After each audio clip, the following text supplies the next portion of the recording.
Hello, and welcome back to Get Your Life. Welcome back. Today is Wednesday. Today is Wednesday, the 15th of February. Today we are in part 2, chapter 1 of Think and Grow Rich by Napoleon Hill. And I decided to break this chapter up because it was so much information. And I said I don't want to bombard or overwhelm anyone with this information. This book is a book that I want to really take my time with because this book has so many nuggets of wisdom, so many concepts. This book has so much practicalities in it. And when you discuss or read a book of this magnitude, you want to take your time with it. Actually, you want to go back and reread it. I encourage you, if you're watching this, to get the book for yourself, because as I interpret the book, as I go through and as I listen to the audio version, as I read the print version, I might miss something. And I don't want you to miss anything when I bring these concepts, these practicalities to you. So without further ado, welcome back. My name is Pam, and I'm here to help you get your life more abundantly. I will be bringing a series of books on this channel. As I grow, as I expand this channel's vision, I want to help you. Not only help you, but help myself in the process. Because when one teaches, they impart, but they're also learning themselves. The teacher learns, and the teacher also imparts. So this is a process. So will you please join me on this journey of learning and expansion? So today we are on chapter 1. We just started the book, the audiobook series, Napoleon Hill's Think and Grow Rich. And yesterday I was discussing in chapter 1 about thoughts. Chapter 1 is all about thoughts. Everybody has them. Everybody thinks them. You were given a state of consciousness. The Most High has implemented and programmed everybody with a level of intelligence. Actually, we were discussing that in the previous book, audiobook by Genevieve Brand, Your Invisible Power. Okay? So everybody has thoughts. Thoughts are truly things. They're tangible. They are reality.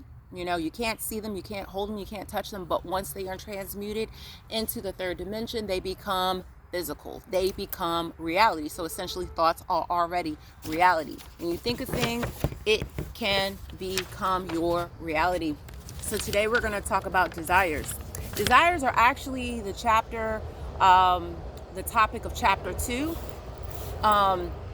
Desires are what we're going to be discussing in chapter 2, but I'm going to touch on desires a little bit today in this chapter because it does discuss desires. And in chapter 1, Napoleon Hill gives the story. Actually, it was a true story of how Thomas Edison, the man who actually discovered the light bulb, actually was a black man who initially discovered it, but of course we're not going to get into that.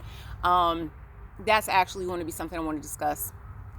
But Thomas Edison was the person who was given the credit of discovering the light bulb. And he put his patent, he put his name on the light bulb. So he took the credit for it. But anyway, that's another subject for another video. As I said, one of these days I'm going to go back and do my other subjects for other videos, my videos. But anyway, so the young man that wanted to work with him had a thought. He had a desire. He had a desire to work with Thomas Edison. He didn't want to work for him. He wanted to work with him. And that was Edwin C. Barnes. He wanted to work with Thomas Edison. He didn't know how he was going to meet him. He didn't know how he was going to get to him. He didn't even have money to take the train. This is in the early 1900s, before they had planes and everything. So he had to take a train to meet Thomas Edison. He just knew that he had to get to him because he wanted to work with him. So eventually, Barnes and Edison worked together. Barnes did a lot of, I guess what we would say today, Barnes did a lot of the promotion for Thomas Edison.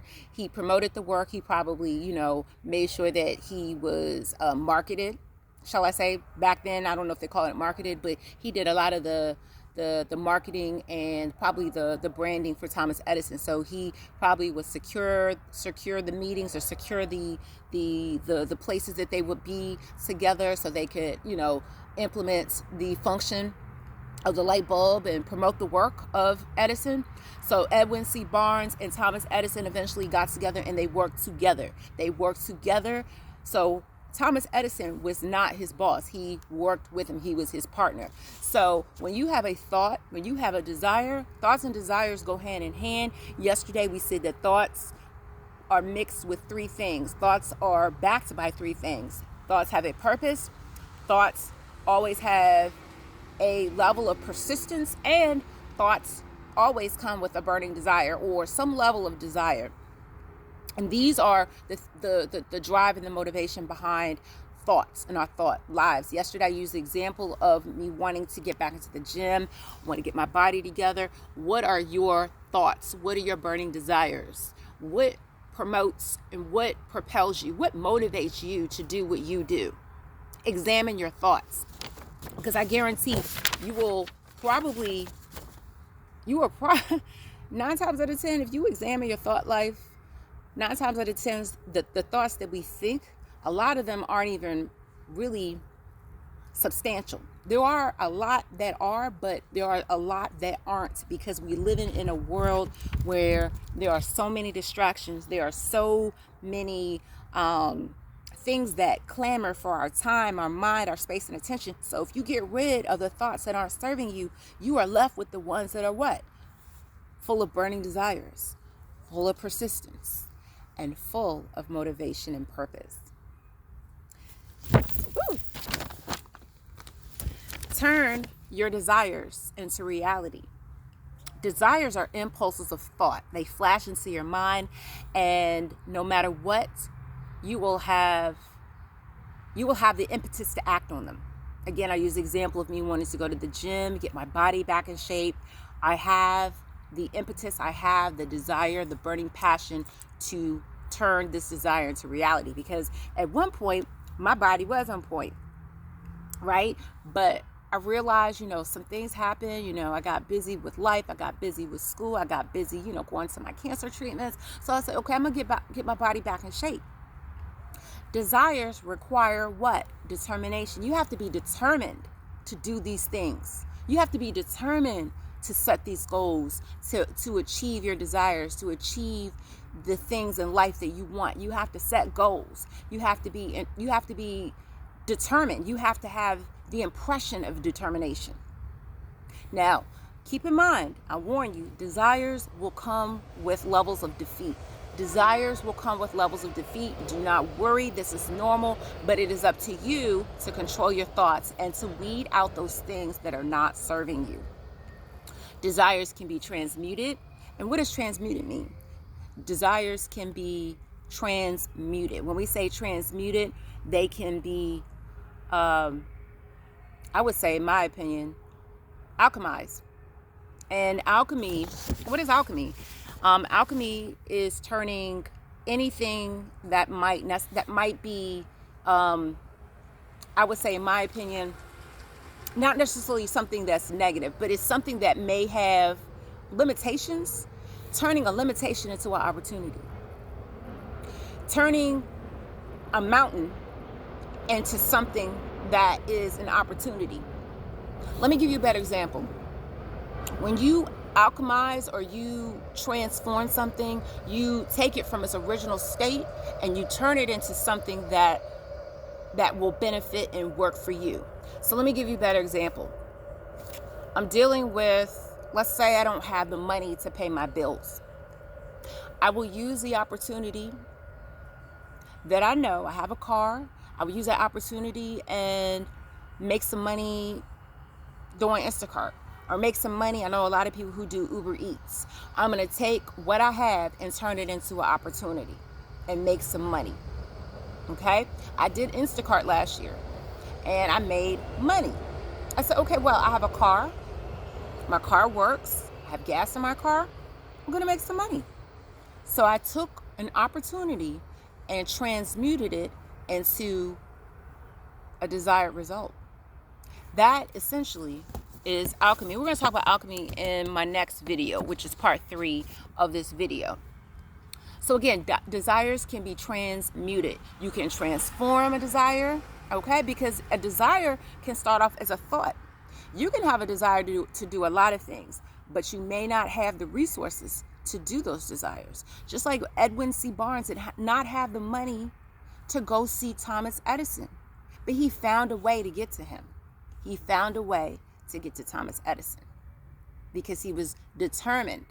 He had a burning desire. He had persistence, and he had a purpose. So again, today I ask you to examine your thoughts. Examine your thoughts. Are they thoughts of good? Are they thoughts of are they goal oriented? I'm messing up today. Are they goal oriented thoughts? That is the question today. So examine your thought life. Desires can be turned into reality. Desires are impulses of thought. Desires require determination. And don't worry, because your desires will come with defeat. They will come with feelings of defeat, and you will be discouraged. It's normal on this journey. So don't worry. Don't worry about it. You have to what? Be an alchemist. And briefly, an alchemist is somebody who, and again, I'm gonna really expand upon it in my next video. Let me just double check the definition. An alchemist is someone who changes something that was originally negative or something that originally was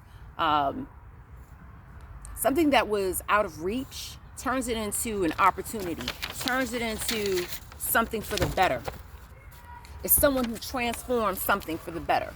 So today, be an alchemist with your thought life.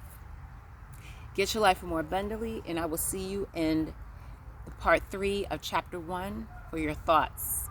Think and Grow Rich with Napoleon Hill. This is Get Your Life, and I want you to get your life more abundantly.